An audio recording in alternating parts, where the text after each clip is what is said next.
Здравейте, реших и аз да пробвам козуначна торта с останалия козунак от Великден. Ето и необходимите съставки. Козунак, който е останал, 1 литър прясно мляко, аз ще използвам кафява захар и това кремче на доктор Йоткер за бисквита на торта с шоколад. Слагаме млякото да се вари на по-нисък градус и добавяме 1 чайна чаша кафява захар, като постоянно разбъркваме. Добавяме и кремчето.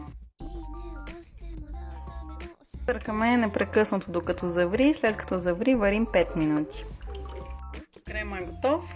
Вече ще редим един ред козунак, един ред крем, като преди да слагаме козунака ще го натопим в Несквик, за да бъде по-мек. Потапяме козунака в Несквика и нареждаме в тавичката първия ред с козунака. Първият ред козунак е готов, може да не е много равномерен, но пък е автентичен. И сега слагаме крема.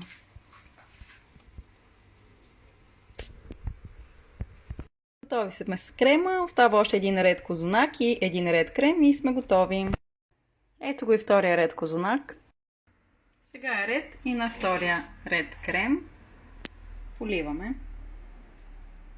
Готови сме, сега ще поръсим само с кокосови стърготини за украса. Ето и финалния вид, сега слагаме в хладилника за няколко часа да стегне и после ще видим как е на вкус. И това е видът на тортата след няколко часа в хладилника и готова за консумация.